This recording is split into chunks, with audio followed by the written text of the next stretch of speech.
कार्तवीर्यार्जुनो नाम राजा बाहुसहस्रवान् कार्तवीर्यार्जुनो नाम राजा बाहुसहस्रवान् तस्य स्मरणमात्रेण गतं नष्टं च लभ्यते। जय श्रीराम। जय कार्तवीर्यार्जुन भगवान ఆయన పాదపద్మాలకి నమస్కరిస్తూ, కార్తవీర్యార్జునుడు మీ అందరికీ వంశ మూల పురుషుడు.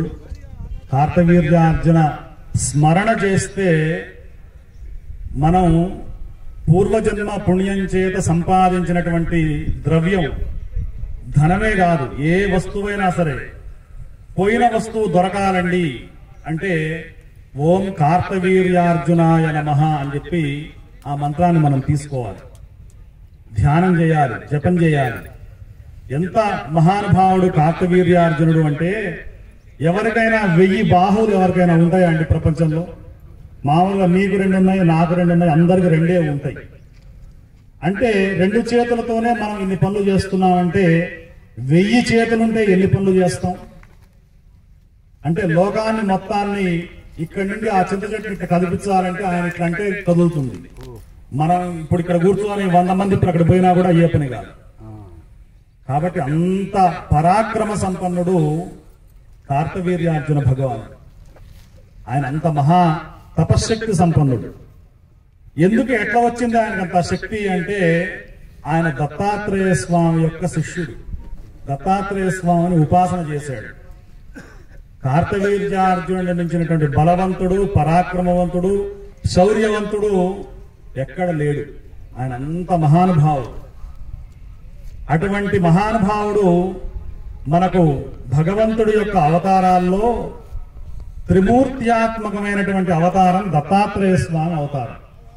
బ్రహ్మ, విష్ణు, మహేశ్వరుడు ఆ ముగ్గురు ఎవరి రూపంలో భూమి మీద అవతరించారండి అంటే దత్తాత్రేయ స్వామిగా అవతరించారు. ఆ దత్తాత్రేయ స్వామి ఎక్కడ ఉంటాడు? గాణగాపురంలో ఉంటాడా, లేకపోతే పిఠాపురంలో ఉంటాడా, కుర్మపురంలో ఉంటాడా, కరంజాలో ఉంటాడా, నరసోబావాడిలో ఉంటాడా, హిమాలయాల్లో ఉంటాడా, మాహుర్లో ఉంటాడా, వింధ్య పర్వతాల్లో ఉంటాడా, గంగానదీ తీరంలో ఉంటాడా అంటే ఆ ఉండడం అన్నదే ఆయన యొక్క ఒక రూపం అయితే, ఇంకొక రూపం ఎక్కడండి అంటే మద్భక్త ఎత్ర గాయంతి తత్ర తిష్ఠామి నారద అని చెప్పి శ్రీమన్నారాయణమూర్తి సెలవిచ్చాడు. అంటే దత్త అనేటువంటి 2 అక్షరాలు ఎవరైతే జపిస్తూ ఉంటారో ఎక్కడ స్మరిస్తే అక్కడ, మీరు ఈ అల్లాదుర్గంలో స్మరిస్తే, జోగిపేటలో స్మరిస్తే, మహబూబ్ నగర్ లో స్మరిస్తే, హైదరాబాద్ లో స్మరిస్తే, ఢిల్లీలో స్మరిస్తే, అమెరికాలో, ఆస్ట్రేలియాలో, లండన్ లో ఎక్కడ స్మరించినా దత్త దత్త దత్త దత్త అంటే ఆయన పొంగిపోయి ఎక్కడ మీరు స్మరిస్తే అక్కడికి వస్తాడు, వచ్చి మీ పక్కన ఉంటాడు. అందుకే ఆ దత్తాత్రేయ స్వామిని స్మర్తృగామి అంటారు. అంటే ఎవరు స్మరిస్తే వాళ్ళ దగ్గర ఉంటాడు ఆయన. నాకు ఈ కష్టం వచ్చిందయ్యా, నాకు ఇప్పుడు ఆకలి అవుతుందయ్యా, నాకు దప్పికైతుంది, లేదా ఫలానా కష్టం వచ్చింది అని దత్తా అనే 2 అక్షరాలతో గనక అంటే ఆ దత్తాత్రేయ స్వామి మీ పక్కన వచ్చి నిలబడతాడు. అందుకు ఆయన స్మర్తృగా అంటే స్మరించినంత మాత్రాన్నే ప్రసన్నుడయ్యేటువంటి స్వామి. ఆయన ఎక్కడికి వస్తే అక్కడ భిక్ష అడుగుతాడు. కొంచెం ఏదైనా పెట్టండి, నాకు ₹1 ఇవ్వండి, లేదా ఒక పిరికెడ ధాన్యం ఇవ్వండి అని భిక్ష అడుగుతాడు. ఎవ్వరు మన దగ్గరికి వచ్చి ఆకలి అవుతుందన్నా, దప్పికవుతుందన్నా, ₹1 కావాలన్నా మీరు ₹100 దానం చేయకుండా ఒక ₹2 మాత్రం దానం చేయాలి. లేకపోతే భగవంతుడు ఏ స్వరూపంలో మీ దగ్గరికి వస్తాడో తెలవదు. మీకున్న కష్టం తీర్చాలంటే భగవంతుడు ఒక్కోసారి ఒక కుక్క రూపంలో వస్తాడు, ఒక కాకి రూపంలో వస్తాడు, ఒక పక్షి రూపంలో వస్తాడు, ఒక భిక్షుకుడు రూపంలో వస్తాడు, ఒక ఇట్లా వేద పండితులు, విద్వన్మూర్తులు, ఇంతమంది మహారాజ్ కూర్చున్నారు, వీళ్ళ రూపంలో వస్తాడు. కాబట్టి ఆ వచ్చిన స్వరూపంలో మీరు గనక ఆ ఒక పావలా బిళ్ళ మీరు దానం చేయలేదనుకోండి, ఆయన భగవంతుడు వచ్చి చేయి చాపినప్పుడు మనకు వామనావతారంలో బలిచక్రవర్తి అంతటి వాడు ఆ వామనమూర్తి వచ్చాడు బలిచక్రవర్తి దగ్గరికి. బలిచక్రవర్తి ఏమో ప్రపంచాన్ని మొత్తం జయించినటువంటి మహాచక్రవర్తి. వామన స్వరూపంలో ఉన్నటువంటి విష్ణుమూర్తి పసిపిల్లగాడు. ఆ పసిపిల్లగాడు వచ్చాడు. వచ్చి ఎవరు దానం చేస్తారు భూలోకంలో అంటే బలిచక్రవర్తిని మించినటువంటి మహాదాత లేడండి అని చెప్పారు. బలిచక్రవర్తి దగ్గరికి ఈ 5 ఏళ్ల పిల్లగాడు వచ్చాడు. వచ్చి ఆ బలిచక్రవర్తికి ఆశీర్వచనం చేశాడు. చేస్తే ఏం కావాలయ్యా, మరి ఇంత చిన్న బ్రాహ్మడివి, ఇంత పంతులువి, నువ్వు ఇంత మహారాజు వచ్చావు నా దగ్గరికి, ఏమి ఇవ్వాలి దానం అన్నాడు. కరులో కాంచనములో నికేతనములో గ్రామంబులో భూములో నీకు ఏం కావాలి? ఒక 1000 ఎకరాల పొలం కావాలా, లేదా ఒక 20 బస్తాలైన వజ్రాలు కావాలా, ఒక 10 పెట్టెల్లో బంగారం సర్దించమంటావా? కరులో కాంచనములో నికేతనములో గ్రామంబులో భూములో ధరణీఖండము కాకయే మడిగెదో ధాత్రీ సురోత్తమ అని చెప్పి ఏం కావాలంటే అది ఇస్తానయ్యా, నేను చక్రవర్తిని, నేను ఏదంటే అది ఇవ్వగలిగినటువంటి వాణ్ణి అన్నాడు. అప్పుడు ఆ పొట్టి బ్రాహ్మణుడు ఏమడిగాడండి అంటే, నాకు ఈ బంగారము, ఆవులు, అశ్వాలు, రథాలు, ఏనుగులు, ఈ భూములు ఇవే నాకేం వద్దాయా? నేను చాలా చిన్నవాడిని, రోజు వేదాధ్యయనం చేసుకుంటా. నాకు అవసరమైతే ఒక దర్భాసనము, ఒక సంధ్యావందనం పాత్ర, ఒక యజ్ఞోపవీతము, ఏదో ఆకలి అయితే ఒక యాపిల్ పండు, ఒక అరటి పండు గురించి నాకు ఎక్కువ అవసరం ఉండదు, ఇంత నాకేం అవసరం లేదు అంటే మరి ఏమేమంటావయ్యా అన్నాడు. అంటే 3 అడుగుల నేల నాకు ఇచ్చిన తృప్తియగు అన్నాడు. 3 అడుగులు అంటే ఇప్పుడు ఇక్కడి నుంచి అక్కడికి 3 అడుగులు, 1 2 3 అడుగులు, 3 feet ఇవ్వమని అడిగాడు ఆ బ్రాహ్మణుడు. ఆ వచ్చినవాడు సామాన్యుడా? సామాన్యుడు కాదు, సాక్షాత్తు శ్రీమన్నారాయణ మూర్తి వామనావతారాన్ని తీసుకొని వచ్చాడు. శ్రావణ మాసంలో జన్మించాడు. ఆయన ఆ నడుస్తుంటే ఆ యాగశాలలోకి వస్తే, ఇప్పుడు నేను ఇప్పుడే మీ యాగశాలలోకి వచ్చాను. మా మృత్యుంజయ శర్మ గారు వారు మంచి పండితులు. ఇక్కడ ఉన్నటువంటి అందరు పండితులు బాగా చదువుకున్నటువంటి, హైదరాబాద్ చాలా ఫేమస్. వాళ్ళు మామూలు టైం ఇవ్వరు. వాళ్ళందరూగా రావాలి. ఇప్పుడు నేను రావాలంటే మా మామయ్య గారు చంద్రమౌళి శాస్త్రి గారు వారి కారణం, లేకపోతే మీ ఊరు మాకేం పరిచయం చెప్పండి. ఇంత అడవిలో ఇప్పుడు ఈ హైవే నుంచి అక్కడ ఎగ్జిట్ తీసుకొని ఇక్కడ ఎగ్జిట్ తీసుకొని మేము ఎందుకు వచ్చాం? మా మామయ్య గారి మాట మీద ఉన్న గౌరవంతో మేము వచ్చాం. మీరెవరు నాకు పరిచయం లేదు.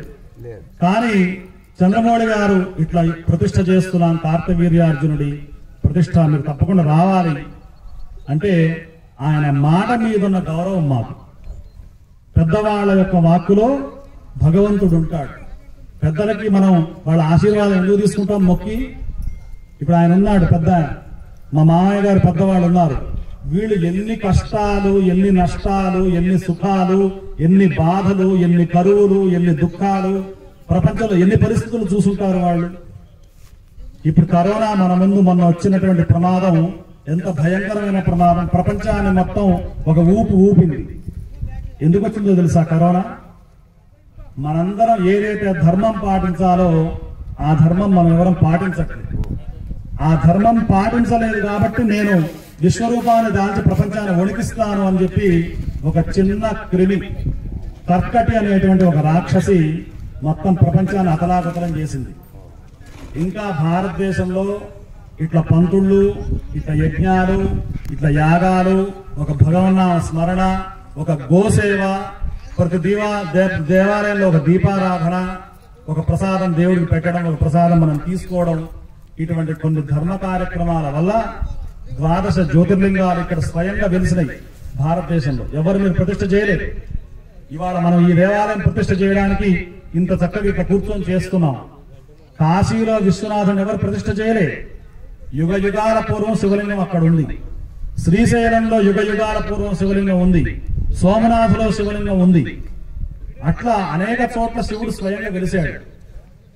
వాటిని స్వయంభూలింగాలు అంటారు, 18 శక్తిపీఠాలు అంటారు, అలాగే 12 ఆదిత్యులు అంటారు, 12 మంది సూర్యులు ఉంటారు. ఇవన్నీ భారతదేశంలో ఉన్నాయి కాబట్టి మనకు అడుగడుగున ఆంజనేయ స్వామి ఉన్నాడు. మన భారతదేశంలో. అడుగడుగున మనకు ఎల్లమ్మో, పోలేరమ్మో, లేకపోతే రేణుకాతల్లో ఏదో ఒక అమ్మవారు మనకు గ్రామ దేవతలు, దర్బార్ మైసమ్ము, ఎవరో ఒక అమ్మవారు ఉన్నారు. ఆ అమ్మవారు మొత్తం చూస్తుంటుంది, గ్రామంలో తిరుగుతూ ఉంటుంది. అందుకే మన పూర్వీకులకి గల్లు గల్లున గజ్జలతో అమ్మవారు నడిచినటువంటి సౌండ్ విన్నవాళ్ళు ఎంతో మంది ఉన్నారు. ఇప్పటికీ భగవంతుడు నడుస్తూ ఉంటాడు. దత్తాత్రేయ స్వామి తిరుగుతూ ఉంటాడు. అశ్వత్థామ బలిర్వ్యాసో హనుమాంశ్చ విభీషణ కృప పరశురామశ్చ సప్తైతే స్థిరజీవిన చిరజీవిన అంటారు. అంటే మీరు నర్మదా నదీ తీరంలో ఒకసారి ప్రదక్షిణ నర్మదా పరిక్రమ చేస్తే అశ్వత్థామ అక్కడికి వచ్చి కొంచెం నూనె అండి, నాకు కొంచెం తలకాయ నొప్పి పుడుతుంది, తల వస్తుంది, కొంచెం మీరు ఆయిల్ ఇవ్వండి, నేను రాసుకుంటా అంటాడు. అట్లా ఎవరైతే మిమ్మల్ని కొంచెం నూనె కావాలని అడిగారో ఆయనే అశ్వత్థామ. నర్మదా నదీ తీరంలో మధ్యప్రదేశ్ మేము వెళ్ళాం. అక్కడ ఓంకారేశ్వరం దగ్గర, హోషంగాబాద్ దగ్గర, అక్కడ నర్మదా పరిక్రమ మీరెవ్వరు చేసినా గానీ కొంచెం నూనె ఇవ్వండి అని ఎవరిని అడిగితే వెంటనే ఇస్తారు. ఎందుకు ఇస్తారు అంటే అక్కడ అశ్వత్థామ తిరుగుతూ ఉంటాడు. అలాగే ఇప్పుడు చెప్పినటువంటి బలి చక్రవర్తి ఆయన ఇప్పుడు ఎక్కడ ఉన్నాడండి అంటే రసాతలం అనేటువంటి లోకంలో ఉన్నాడు. ఇది భూలోకం. ఈ భూలోకం పైన భువర్లోకం అనేటువంటి లోకం ఉంది, దానిపైన సువర్లోకం ఉంది, దానిపైన మహర్లోకం ఉంది, దానిపైన జనోలోకం ఉంది, ఆ లోకం పైన తపోలోకం ఉంది, ఆ తపోలోకం పైన సత్యలోకం ఉంది, ఆ సత్యలోకంలో బ్రహ్మదేవుడు ఉంటాడు. ఆయన ఇప్పుడు మేము చదివే మంత్రాలన్నీ ఎక్కడ ఏ సీడీల్లో, ఏ డివిడీల్లో, ఏ యూఎస్బీల్లో, ఏ ఫేస్బుక్ లో, ఏ వాట్సాప్ లో, ఏ యూట్యూబ్ లో ఎవరు రాసినవి కాదు. భగవంతుడి యొక్క యస్య నిశ్వసితం వేదాః, భగవంతుడి యొక్క ఉచ్ఛ్వాస నిశ్వాసలను మహర్షులు కోటాను కోట్ల సంవత్సరాలు తపస్సు చేసి ఆ శ్రీమన్నారాయణమూర్తి యొక్క ఉచ్ఛ్వాస నిశ్వాసం అంటే, ఉచ్ఛ్వాసం అంటే గాలి పీలవడం, నిశ్వాసం అంటే గాలి వదలడం అనేదే వేదం. అంటే మీరు మంచినీళ్లు లేకుండా ఉంటారు, అన్నం లేకుండా, చపాతీ లేకుండా ఉంటారు, కానీ ముక్కు ఒకసారి 5 నిమిషాలు మూయండి చూద్దాం. మేము ఉండలేమండి, ఊపిరి ఆడట్లేదు, ఏమైతుందో మాకు తెలియదు, గడబడి అవుతుంది అంటారు. ముక్కు ప్రధానం, శ్వాస ప్రధానం. లోకం మొత్తం వాయువు వీస్తుంది కాబట్టి మనం ఇక్కడ కూర్చున్నాం. గాలిని చూపించండి అంటే ఎక్కడ చూపిస్తారు? మన శ్వాస ఆడుతుందిగా మనకు తెలుసు. అది అట్లా ఆ బ్రహ్మదేవుడి నుండి వచ్చినటువంటి వేదాలు ఇవన్నీ.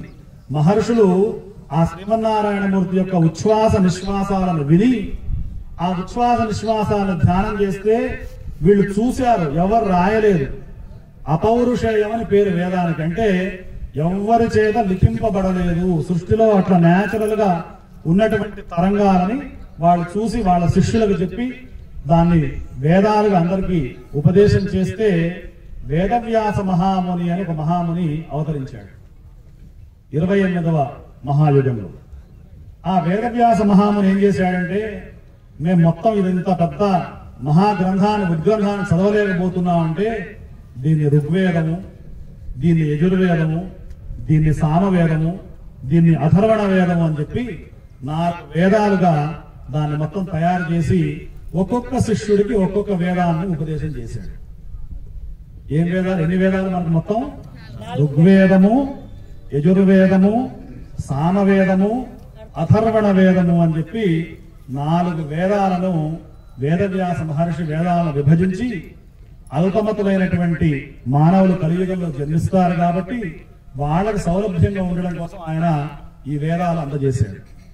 ఆ అందజేసినటువంటి వేదాల్లో ఉన్న మంత్రాలు ఇక్కడ ఉన్నటువంటి పండితులు కానివ్వండి, కాశీలో కానివ్వండి, కాశ్మీర్లో కానివ్వండి, కన్యాకుమారిలో కానివ్వండి, మేమెవ్వరం ఏ మంత్రాలు చదివినా వేదంలోంచి చదవాల్సిందే తప్ప ఎవరు కొత్తగా సృష్టించినటువంటి మంత్రాలు ఏమి ఉండవు. ఇది మన సనాతనమైనటువంటి భారతీయ సంస్కృతి, వేద సంస్కృతి. మీరు జర్మనీలో మొన్న మధ్య ఇట్లా ఏదో బిల్డింగ్ కడదామని తవ్వారు, అక్కడ గణపతి విగ్రహం బయటపడ్డది. ఇండోనేషియాలో ఇట్నే ఊరు బాగు చేస్తూ ఒక విగ్రహం తవ్వారు, విష్ణుమూర్తి విగ్రహం బయటపడ్డది. లండన్ లో సముద్రం ఎండిపోయింది, అక్కడ మొత్తం తీశారు. తీస్తే మన ఓంకారాలు స్వస్తికి గుర్తున్నటువంటి రాళ్ళు వెళ్ళింది. అమెరికాలో ఒక చోట తవ్వారు, గరుత్మంతుడి మీద విష్ణుమూర్తి ఊరేగుతున్నటువంటి విగ్రహం దొరికింది. అంటే ఎక్కడ ప్రపంచంలో తవ్వినా కూడా గణపతి కానివ్వండి, విష్ణువు, లేకపోతే శంకరుడు ఎట్లుంటాడండి? శివుడు ఎట్లుంటాడు? శివలింగ ఆకృతిలో ఉంటాడు. అంటే లింగం ఎక్కడుంటే మీరు అక్కడ మొక్కుతారు శివుడని. అటువంటి శివలింగాలు ప్రతి చోట దొరుకుతున్నాయి ప్రపంచంలో. ఎక్కడ దొరికితే అక్కడ దొరుకుతున్నాయి. అయితే వాళ్ళు అది తీయాలని తవ్వట్లేదు, వాళ్ళేదో ఇల్లు కట్టుకోవాలి, బిడ్డ కట్టుకోవాలని తవ్వుతుంటే భూమిలో అవి వెళుతున్నాయి. అంటే ప్రపంచం మొత్తం కూడా ఒకప్పుడు సనాతనమైనటువంటి భారతీయ వైదిక సంస్కృతే ఉండేది.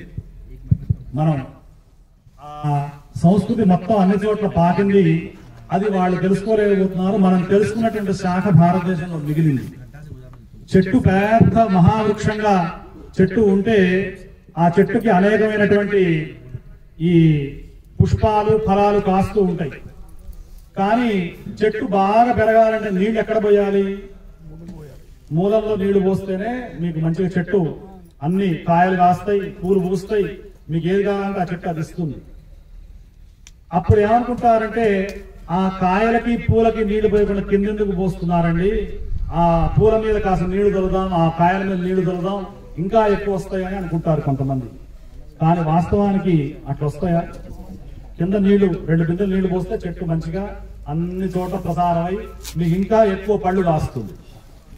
కాబట్టి ప్రపంచం అనేటువంటి చెట్టుకి మూలస్థానం భారతదేశం. కాబట్టి ఈ భారతదేశంలో ఇట్లా యజ్ఞయాగాదులు చేస్తూనే ఉండాలి, భగవన్నామ సంకీర్తన చేస్తూనే ఉండాలి, వేదాధ్యయనం సాగుతూనే ఉండాలి, గోసేవ జరుగుతూనే ఉండాలి. గోమాత ఎక్కడ తిరిగితే అక్కడ పవిత్రం, వేదమంత్రాలు ఎక్కడ చదివితే అక్కడ పవిత్రం, పతివ్రతలు ఎక్కడ తిరిగితే అక్కడ పవిత్రం, భగవన్నామం ఎక్కడ చేస్తే అక్కడ పవిత్రం. సత్కార్యాలు, యజ్ఞయాగాదులు, ఇప్పుడు మీరు అక్కడ యజ్ఞం చేస్తున్నారు, ఆ హోమం యొక్క వాసన ధూమం నాకు వస్తున్నది. మేము అక్కడ కారు దిగాం, అక్కడికి వచ్చింది, ఓహో ఫలానా యజ్ఞం చేస్తున్నారు. ఆ పొగ ఎక్కడ దాకా పోతుందో ఆ ప్లేస్ మొత్తం పవిత్రం. అందుకే ప్రతి గ్రామాన, పల్లెన, గడప గడపన మనం భగవంతుని ఒక దేవాలయం నిర్మించుకొని పూజ చేస్తున్నాం అంటే అది ఆ ఊరు మొత్తానికి మంచి జరుగుతుంది. మంచి సెంట్ అగరబత్తి తీసుకొచ్చి మీరు అక్కడ యాగశాలలో వెలిగిస్తే ఇక్కడికి వస్తుంది వాసన, అక్కడికి వస్తుంది వాసన. అంటే చేసేటువంటి భగవన్ నామం కానివ్వండి, భగవన్నామ సంకీర్తన కానివ్వండి, ఒక వేదమంత్రం కానివ్వండి, ఒక గోమాత కానివ్వండి, ఒక యజ్ఞం కానివ్వండి, ఒక దేవాలయ ప్రతిష్ఠ కానివ్వండి, ఇవి ఇక్కడ మీరు కూర్చున్న 10 మంది మీకో ఈ కూర్చున్న పంతులకు ప్రయోజనం కాదు, ఈ గ్రామానికి మొత్తం ప్రయోజనం, ఈ జోగిపేట ఈ ఉన్నటువంటి ఈ తాలూకాకు మొత్తం ప్రయోజనం, అలాగే భారతదేశానికి మొత్తం ప్రయోజనం. మీరు చేసే పూజ ప్రపంచానికి మొత్తం ప్రయోజనం. అటువంటి మంచి పని మీరు చేస్తున్నారు. అయితే ఆ బలిచక్రవర్తి దగ్గరికి వామనావతారంలో వచ్చినప్పుడు విష్ణుమూర్తి ఏమడిగాడండి అంటే 3 అడుగుల నేల అడిగాడు దానం. ఆ దానం తీసుకున్నటువంటి ఆ బ్రాహ్మణ పిల్లవాడైనటువంటి వామనుడు ఒక పాదం కింద పెట్టాడు, ఒక పాదం పైన పెట్టాడు, 3వ పాదం బలిచక్రవర్తి యొక్క శిరస్సును పెడితే ఆ బలిచక్రవర్తి ఇప్పుడు రసాతలంలో ఉన్నాడు. ఇప్పుడు ఆ రసాతలమే అమెరికా. ఎక్కడుందండి భారతదేశానికంటే కరెక్ట్ గా మనం కిందికి చూస్తే ఎక్కడైతే ఆ గ్లోబ్ లో ఇట్లా ప్రపంచం అనేది ఒక చాపలాగా ఇట్లా ఉండదు, ఒక గోళం లాగుంటుంది. కాబట్టి ఇటువైపు చూస్తేనేమో భారతదేశం ఉంటుంది, దీనికి కరెక్ట్ గా వెనక చూస్తేనేమో అమెరికా ఉంటుంది. ఆ రసాతలంలో బలిచక్రవర్తి ఉన్నాడు కాబట్టి ఆయన దగ్గర అక్కడ ఉన్నాడు కాబట్టి సంపద మొత్తం ఆ దేశంలో ఉన్నది. అట్లా ప్రపంచంలో ఉన్నటువంటి 7 ఖండాలు ఒకప్పుడు కలిసే ఉన్నాయి, అతుక్కునే ఉన్నాయి, ఇట్లా విడిపోయి లేవు. ఇప్పుడు మిమ్మల్ని అడిగితే తెలంగాణ ఆంధ్రప్రదేశ్ ఎప్పుడు విడిపోయిందండి అంటే మొన్న దాకా కలిసే ఉందండి, 2014లో విడిపోయిందని మీరు ఎవరైనా చెప్తారు. మీ కొడుకులు మీ మనవాళ్ళని అడిగామనుకోండి ఎప్పుడు విడిపోయిందంటే మాకు తెలవదండి, అది నేను చూడలేదు, పుస్తకాల్లో చదవడం తప్ప నేను చూడలేదు అని అంటారు. అట్లాగే పాకిస్తాన్ మొన్న మధ్య మన ముందే విడిపోయింది, బంగ్లాదేశ్ మొన్న మధ్య విడిపోయింది ఒక 50-60 సంవత్సరాలు. అట్లా ఆఫ్ఘనిస్తాను, ఉజ్బెకిస్తాను, తబకిస్తాన్ మొత్తం 7 స్థానాలు ఉంటాయి. ఆ 7 స్థానంలో ఇరాకు, ఇరాను, గ్రీకు దేశం వరకు మొత్తం భారతఖండమే అంటారు. ఇప్పటికీ అక్కడ ఎవరు ఆచమయ సంకల్పం చెప్తే భరతఖండే అని చెబుతారు. అంటే భారతదేశం అంత పెద్దది, భరతఖండం అంత పెద్దది మొత్తం ప్రపంచంలో. కాబట్టి ఈ సత్కర్మాచరణ, వైదిక ధర్మాచరణ, యజ్ఞయాగాది క్రతువులు, దాన ధర్మాలు ఇవన్నీ ఎందుకు చేయాలండి అంటే మనం ఒక్కళ్ళం బాగుండడం కోసం కాదండి, ప్రపంచంలో ఉన్న అందరికీ బాగుండాలి. చెట్టుకి మొదల్లో నీళ్లు పోస్తేనే మీకు పుష్పాలు, ఫలాలు, మామిడికాయలు అవన్నీ బ్రహ్మాండంగా కాస్తాయి. అందుకని ఆ నీళ్లు పోసేటువంటి ప్రక్రియ ఈ వైదికమైనటువంటి మనం చేసేటువంటి ధ్యాన ప్రక్రియ కానివ్వండి, ఈ మంత్ర యజ్ఞయాగాది ప్రక్రియ కానివ్వండి, అయోధ్యలో రాముడి దేవాలయం కట్టడం కానివ్వండి, అన్ని కూడా ప్రపంచానికి లోక కళ్యాణ కారకాలు ఇవన్నీ. కాబట్టి మీరు ఇంత చక్కగా ఈ వైదిక కార్యక్రమాలు చేస్తున్నారు. కార్తవీర్యార్జున స్వామి ప్రతిష్ట అంటే మామూలు మాట కాదు. సంకల్పం మనం చేసుకోవడమే.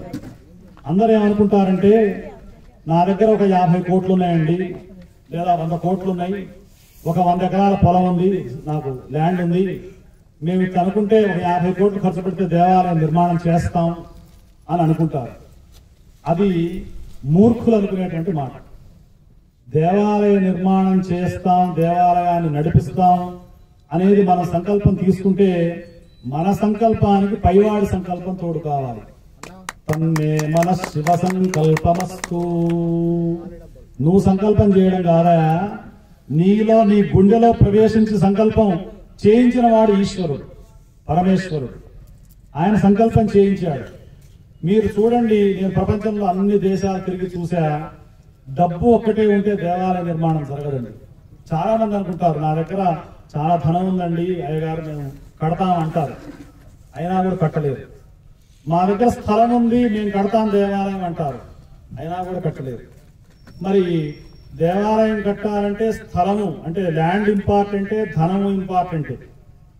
కానీ వీటన్నిటికీ మించి దైవం యొక్క ఆశీర్వచనం అనేది మీ మీద ఉంటేనే, మెండుగా ఉంటేనే మీరు దేవాలయ నిర్మాణం చేస్తారు, లేకపోతే చేయలేరు. లేకపోతే ఇంతమంది పండితులు రారు, ఇట్లా టెంట్లు వేయరు. ఇప్పుడు ఇవే టెంట్లు ఇవే పండితులు అక్కడ ఎందుకు కూర్చోలేదండి అంటే భగవంతుడు ఇక్కడ కూర్చుంటా అని చెప్పాడు ఆయన. అది ఆయన నిర్ణయం. ఆయన నిర్ణయాన్ని గౌరవించి మనం చేస్తున్నాం. రాముడి యొక్క సేవలో ఉడత కూడా పోయి సేవ చేసిందట, వానరాలు కోతులు చేసినది. ఏమండి, ఒక కోతి ఇప్పుడు ఇక్కడికి వస్తే మనందరం పారిపోతాం లేదా హడావుడి పడతాం. కొన్ని లక్షల కోట్లని ఒకే లైన్ మీద కూర్చోబెట్టాడు రాముడు. అసలు కోతుల్ని కూర్చోబెట్టేస్తారా? కోతి అంటేనే చంచలత్వానికి ప్రతీక. అది ఒక సెకండ్ ఇక్కడ ఉంటే ఇంకో సెకండ్ అక్కడ ఉంటుంది, ఇంకో సెకండ్ ఆ చెట్టు మీద ఉంటుంది, ఇంకో సెకండ్ ఇంకో చోట ఉంటుంది. ఆయన చెప్పాడు, అమెరికాలో ప్రవచనం చెప్తే రాముడు దేవుడు అవన్నీ మాకు తెలవదండి, అసలు అన్ని లక్షల కోతుల్ని ఒక గీత గీసి మీరందరూ కూడా సరళరేఖ మీద కూర్చోండి అన్నాడంటే ఆ కోతులు కూర్చున్నాయంటే రాముడు ఎంత గొప్పవాడు అన్నాడు. రాముడు అంటే మరి అంత గొప్పవాడు ఆయన. నామానికి అంత శక్తి ఉంది అది. కాబట్టి ఆ వానరాలన్నీ అక్కడ కూర్చున్నాయంటే రాముడు సేవలో తరించినాయి. మీరందరూ కూడా ఇక్కడ కూర్చున్నారు, మీ కుటుంబ సభ్యులు ఇక్కడ ఉన్నారు, మీకు ప్రత్యక్షంగానో పరోక్షంగానో సహకరించేవాళ్ళు మీరు ఎక్కడైతే మీ ఇళ్లలో ఉన్నాయో అక్కడ మీ బంధువులు, మిత్రులు, మీ సంఘం ఏదైతే ఉందో, మన పూర్వీకులు చేసినటువంటి పరంపర మనం ఎప్పుడు కూడా పోగొట్టుకోకూడదు. మీ నాయనగారు అనేక ధర్మకార్యాలు చేశారు, మీ తాత ముత్తాతలు అనేక ధర్మకార్యాలు చేశారు, మన పూర్వీకులు చాలా పుణ్యాలు చేశారు. మనం దాన్ని కంటిన్యూ చేయాలి. కంటిన్యూ చేయకుండా మీరు కనుక ఆపారనుకోండి, ఇంకా దాన్ని మించినటువంటి దోషం, దాన్ని మించినటువంటి పాపం ఇంకోటి లేదు. ఎంత వీలైతే అంత. మీ తాత 1000 రూపాయలు దానం చేస్తే నీకు వీలైతే 100 రూపాయలు దానం చేయి. కానీ దానం చేసే ప్రక్రియ మాత్రం మర్చిపోవద్దు. అన్నం పెట్టేటువంటి ప్రక్రియ మర్చిపోవద్దు. భోజనం పెడితే పుణ్యం వస్తుంది. అట్లా మీకు ఇంత మంచి సంకల్పం కలిగింది. కార్తవీర్యార్జున ప్రతిష్ఠ చేయాలి ఈ ప్రాంతంలో, ఈ ప్రదేశంలో చేయాలి అంటే ఆ స్వామి ఆశీర్వచనం మీ మీద పరిపూర్ణంగా ఉంది అనడంలో ఏమాత్రం కూడా సందేహం లేనటువంటి విషయం. కాబట్టి మీకు ఇంత చక్కగా ఈ యజ్ఞయాగాది క్రతువులు, యంత్ర ప్రతిష్టాపన, మరి ధాన్యాధివాస కార్యక్రమం అంటే రాయి అన్ని చోట్ల దొరుకుతుంది భూమిలో. ఈ ఊరు దొరుకుతుంది, ఇంకో ఊరు దొరుకుతుంది, ఎక్కడైనా దొరుకుతుంది. కానీ ఆ శిలకి కొన్ని దోషాలు ఉంటాయి. ఆ ఉన్నటువంటి రాళ్లలో ఏది పురుష విగ్రహం, ఏది స్త్రీ విగ్రహం అని చెప్పి తెలుసుకొని దాన్ని టెస్ట్ చేస్తారు. దాన్ని శిల్పశాస్త్రం అంటారు. వాళ్ళని స్థపతులు అంటారు, చెప్పేటువంటి వాళ్ళని శిల్పాచార్యులు. వాళ్ళకు చూడగానే చెప్తారు ఇది పనికిరాదండి, ఈ విగ్రహాన్ని చేయడానికి పనికిరాదు అని అంటారు. కొన్ని చూడగానే ఇది పనికొస్తుంది, అమ్మవారి విగ్రహం చెప్తే ఇందులో బాగా వస్తుందండి అంటారు. మీకు చెప్తాను ఆ శిల్పశాస్త్రం గురించి 2 మాటలు చెప్పి ముగిస్తాను. అంటే ఈ టాపిక్ సంబంధించిన అంశం కాదు, కానీ దాన్ని చెప్తాను ఒక 2 నిమిషాలు.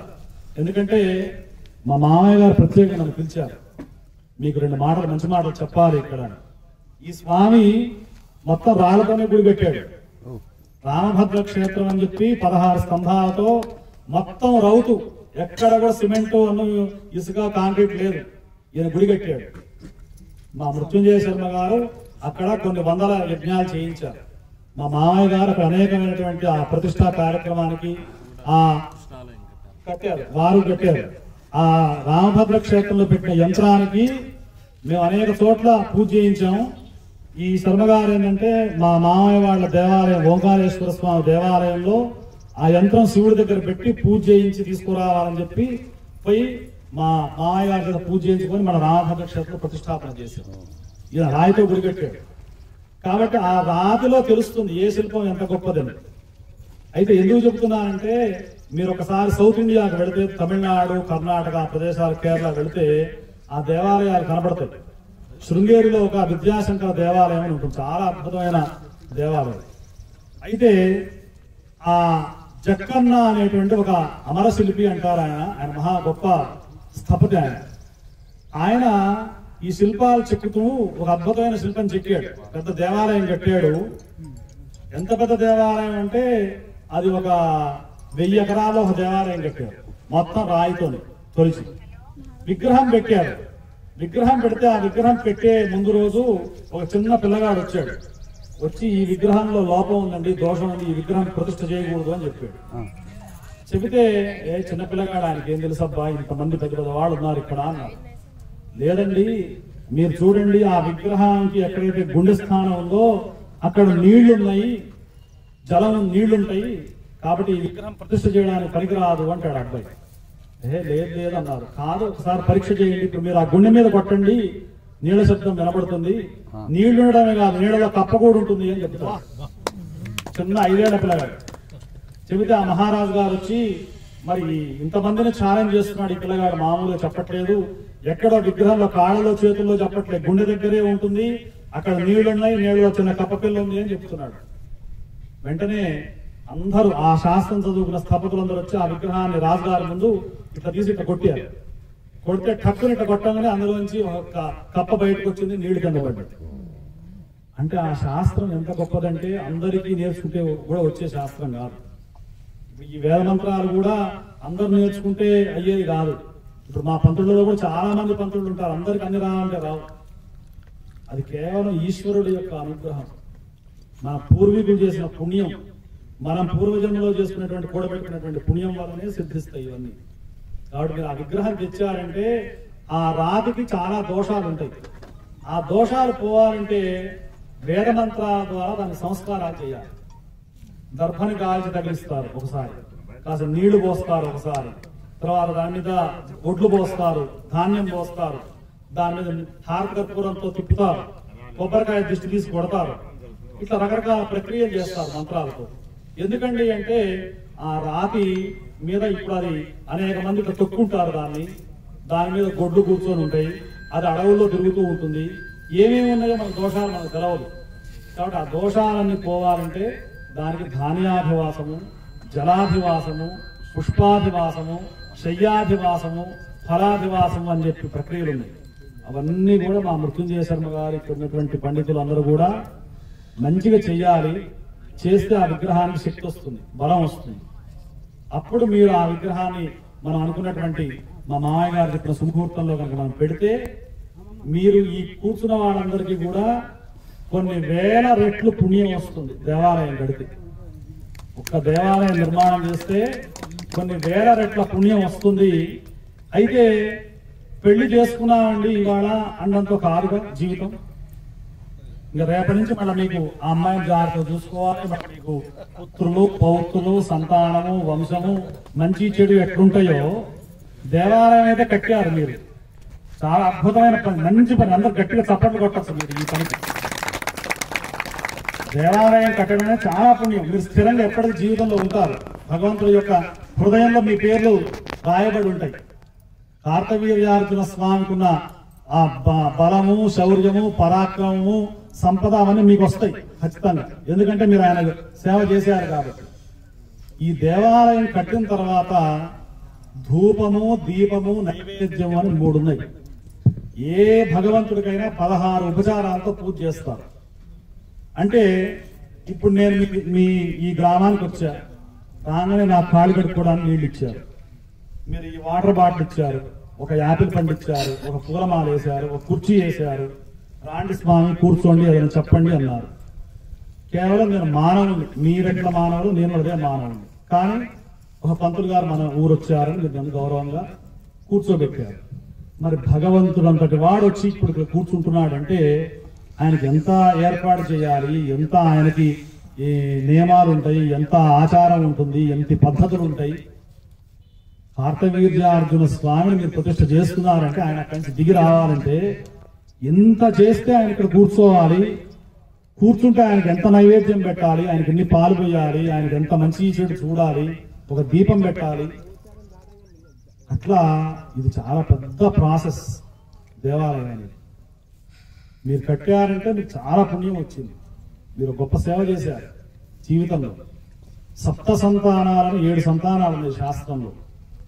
తనయుంగాంచి ధనంబు వాడి దివిజ స్థానంబు గట్టించి విప్రునకు ద్వాహము చేసి సత్కృతికి పాత్రుండై తటాకంబు నేర్పున త్రవ్వించి వనంబు పెట్టి మననీ పోలేడు నీ సేవ చేసిన పుణ్యాత్ముడు పోవు లోకమునకు శ్రీకాళహస్తీశ్వరా. 7 సంతానాలు ఉన్నాయి. మీకు పుట్టిన పిల్లలే సంతానం అనుకుంటున్నారు. మీ ఆస్తిపాస్తులకు వారసులు మా బేటా ఉన్నాడు, మా బేటీ ఉందని అనుకుంటున్నారు. వాళ్ళు కొన్నిటికే వారసులు. మీరు ఒక ధర్మశాల కట్టించారు. మీరు ఎన్నేళ్ళు ఉంటారు భూమి మీద? 100 ఏళ్ళు ఉంటారు అనుకోండి. 100 ఏళ్ళు అంటున్నా, 100 ఏళ్ళు ఉంటున్నారా సార్? ఏమైనా 70-80 ఏళ్ళు కాగానే ఏదో షుగర్ అంటారు, బీపీ అంటారు, హార్ట్ అటాక్ అంటారు, ఏదో అంటారు, రకరకాల ప్రాబ్లమ్స్ అంటారు. కానీ మీరు కట్టించిన ధర్మశాల ఎండలో పోయేవాడు అక్కడ ఆగుతాడు, కూర్చుంటాడు, సేద తీరుతాడు. మిమ్మల్ని అనుకుంటాడు, అబ్బా ఎవరో అబ్బా కట్టించాడు, నేను ఇక్కడ ధర్మశాలలో కూర్చున్నా, ఆ కట్టించిన ఆయన మంచి చల్ల ఉండాలి ఎక్కడున్నా అని ఆశీర్వాదం ఇస్తాడు. దప్పికైన వాడికి మంచినీళ్లు ఇస్తే వాడు ఎక్కడ మంచినీళ్ళు దొరకవు. మీరు మంచినీళ్ళు ఇచ్చారనుకోండి, దేవుళ్ళలాగా ఇచ్చాడబ్బా, చాలా ఆయన మంచిగా ఉండాలి. అట్లనే భవిష్యత్తులో ఇక్కడ ఎవరు వచ్చినా ఈ దేవాలయంలో వచ్చి కూర్చుంటారు. ఎవరు కట్టించారు? అబ్బా అద్భుతంగా కట్టించారు వాళ్ళు, మాత్రం వాళ్ళు మంచిగా ఉండాలి శివుడు అనుగ్రహంతో, భగవంతుడి అనుగ్రహంతో. అట్లా ఎవరు అనుకుంటే వాళ్ళ ఆశీర్వాదం మీ మీదకి వచ్చేస్తుంది మంచిగా. అది దేవాలయం కడితే వచ్చేటువంటి పుణ్యం. అయితే ఇప్పుడు రేపు ప్రతిష్టా కార్యక్రమం అవుతుంది. ఈ కట్టిన దేవాలయాన్ని జాగ్రత్తగా చూసుకునే బాధ్యత కూడా మీది. దీనికి ఒక పంతులు ఉండాలి. ధూపము, దీపము, నైవేద్యం అనేటువంటి 3 ఉంటాయి. అంటే దీపం లేని ప్రదేశం ఉండకూడదు. దేవాలయంలో దీపం ఉండాలి, లక్ష్మీప్రదం. అలాగే ధూపం అంటే ఏదో 2 అగరబత్తులు కొనుక్కొచ్చేట తిప్పుతా కాదు. ఆవు పిడకలతో మనం ఎప్పుడైతే ధూపం వేస్తామో సాంబ్రాణితో, అక్కడ అన్ని ఐశ్వర్యాలు సిద్ధిస్తాయి. అది కూడా దేశీయ ఆవే. మీరు ఇంత ప్రాంగణంలో 2 గోవులు ఇక్కడ కట్టేసి దాన్ని సంరక్షణ చేసే బాధ్యత కూడా ఎవరైనా తీసుకోండి. మీరు ఎవరికన్నా సంకల్పం కలిగిందో కలగలేదో గోశాల కూడా పెట్టండి. అట్లాగే మంచి పంతులు ఉండాలి. పంతులు ఉండాలంటే ఈ రోజుల్లో ఆయన భోజనం ఇక్కడ గడిస్తేనే ఇక్కడ ఉంటాడు, లేకపోతే హైదరాబాద్ అయితే 10 కార్యక్రమాలు ఉంటే అక్కడే ఉంటారు. ఆ ఉన్నటువంటి మహారాజుని కూడా మీరు జాగ్రత్తగా మీ కుటుంబ సభ్యులాగా మీరు చూసుకోవాలి. చూసుకుంటే ఈ దేవాలయం దినదిన ప్రవర్ధమానమై అనేకమైనటువంటి ధార్మిక కార్యక్రమాలకు ఆలవాలమై నిలయమై ఇది విరాజిల్లుతుంది. ఆ విగ్రహంలో కూడా శక్తి పెరుగుతుంది రోజు పూజ చేసిన కొద్ది. మనం పెట్టడం మన వంతు, పెట్టాం మనం. ఆ తర్వాత రోజు భగవంతుడు నైవేద్యం పెట్టాలి. ఆ నైవేద్యం తయారు చేయాలి. నైవేద్యం తయారు చేయాలంటే మీరు ఒక రోజు నైవేద్యం ఇవ్వాలి, ఆయన ఒక రోజు ఇవ్వాలి, ఆయన ఒక రోజు ఇవ్వాలి. మీరు ఒక ఆటా గాని లేకపోతే బియ్యం గాని పప్పులు ఉప్పులు కూరగాయలు ఎవరు ఇస్తేనే కదా దేవుడు వండి పెట్టేది. రోజు ఒక్కళ్ళు వేయమంటే అందరూ ఇవ్వలేదు. ఒకరోజు ఆయన ఇస్తారు, ఒకరోజు ఇంకొకళ్ళు ఇస్తారు, ఒకరోజు ఆమె తీసుకొచ్చి ఇస్తుంది. కాబట్టి ఆ ఉండేటువంటి పంతుల్ని జాగ్రత్తగా చూసుకొని గోమాత గోసేవ చేసుకుంటూ ఆ పిడకలతోనే మీరు ఇక్కడ అగ్నిహోత్రం గాని యజ్ఞం గాని యాగం గాని ఆ వచ్చేటువంటి ఆవు పాలను అమ్మకుండా అవి దేవుడికి అభిషేకానికి ఉపయోగించేటట్టుగా మీరు దేవాలయాన్ని మంచిగా నడుపుకునే శక్తిని ఆ కార్తవీర్యార్జున భగవానుడు ఇవ్వాలని, మీరు ఇంత గొప్ప పని చేస్తున్నారు కాబట్టి మీకు మంచి ఐశ్వర్యాన్ని వ్యాపారాభివృద్ధిని ఆ కార్తవీర్యార్జున స్వామి ఆయన వంశం నుంచి వచ్చారు కదా మీరంతా. మరి మనం కూడా ఎంత పరాక్రమంగా, ఎంత బలంగా, ఎంత సాహసంగా, ఎంత శౌర్యంగా ఉండాలి. ఎందులో ఉండాలండి అంటే ధర్మం ఆచరించే విషయంలో అంత స్ట్రాంగ్ ఉండాలి మనమంతా హిందూ సోదరులు. కాబట్టి మీరు ఈ దేవాలయం చక్కగా చేయండి. ఇప్పుడు ధాన్యాధివాసము జలాధివాసం అయినాయి. నేను మళ్ళీ వీలైతే దాని గురించి చెప్తాను మీకు. అవి ఎందుకు చేస్తారు ఏందనేది మీకు సూత్రప్రాయంగా అన్ని విషయాలు చెప్పాను. ఇందులో అన్ని విషయాలు కవర్ చేస్తూ చెప్పడం జరిగింది. మీరు ఈ దేవాలయ ఇది ఎవ్వరు పోతున్నా ఈ గుళ్ళోకి రావాలి. వాళ్ళకి ఏం నమ్మకం కలగాలంటే మంచి పూజ జరుగుతుంది, గోవులు ఉన్నాయి, మనం ఎప్పుడు పోయినా మనకు ప్రసాదం పెడతారు అక్కడ అనేటువంటి మాట మీకు రావాలంటే ఇక్కడ వ్యవస్థను మీరు మొత్తం కూడా అద్భుతంగా తీర్చిదిద్దాలి. ఆ ప్రక్రియ మాత్రం మీరు చేయండి. ఇటువంటి విషయంలో ఎవరి దగ్గరికైనా వెళ్ళి ఒక 10 రూపాయలు ఇక్కడ అడగడంలో ఏం తప్పు లేదు, పాపం ఏం రాదు, చాలా పుణ్యం వస్తుంది. వాళ్ళకు కూడా భాగస్వామ్యం కలిపియండి. మన బస్తీలో ఉండేటువంటి వాళ్ళకు కూడా చెప్పండి, ఇట్లా మేము కార్తవీర్యార్జునుడి గుడి కట్టాం, అక్కడ గోశాలకి ఒక 20,000 రూపాయలు అవసరం అవుతాయి, అక్కడ ఉండేటువంటి పంతులు గారిని చూడడానికి ఇంత అవుతాయి అని చెప్పి మీరు ఒక కమిటీగా ఫామ్ అయి అందరూ కూడా అటు గోవుని ఇటు దేవాలయంలో ఉన్నట్టు భగవంతుణ్ణి పంతుల్ని వీళ్ళందరికన్నా కూడా వచ్చే భక్తులను మీరు జాగ్రత్తగా చూస్తే మీకు అంతకు మించినటువంటి జన్మ సార్థకత అనేది ఇంకోటి లేదు. అటువంటి ఆ కార్తవీర్యార్జున స్వామి మీకు అఖండమైనటువంటి ఐశ్వర్యాన్ని ప్రసాదించుగాక అని చెప్పి మీ అందరికి కూడా ఆశీర్వచనాలు తెలియజేస్తూ ఇక్కడ మీ అందరినీ కల్పించారు. మా మామయ్య గారు ఆయన ఇక్కడ తీసుకొచ్చారు. మా సుమన్ శర్మ ఉన్నాడు ఇక్కడ. ఈ స్వామి మంచి రామాలయం కట్టారు. మృత్యుంజయ శర్మ గారు మంచి వేద పండితులు, వాళ్ళ నాన్నగారు వేద పండితులు. ఇక్కడ ఉన్నటువంటి అందరూ కూడా చాలా గొప్ప గొప్ప వేద పండితులు అందరూ ఇక్కడ వచ్చారు మీ ఊరికి. ఈ దేవాలయం చాలా అద్భుతంగా తీర్చిదిద్ది మంచి ఒక మంచి పేరుని తెచ్చుకుంటుందని నా మనసు నాకు ఇక్కడ చెబుతున్నది. మీ ఈ ప్రాంగణంలో కూర్చున్న తర్వాత ఇది చాలా గొప్పగా తయారవుతుందనేటువంటి ఒక మంచి భావన నాకైతే కలిగింది.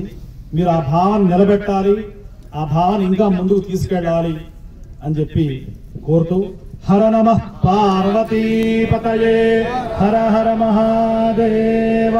రాజా రామచంద్ర మహారాజ్ కి, సీతామాయి కి, పవన సుత హనుమాన్ కి, గోపాల కృష్ణ భగవాన్ కి, కాశీ విశ్వనాథ భగవాన్ కి, అయోధ్య శ్రీరామచంద్ర ప్రభు की जय। 7 अर्जुन महाराज।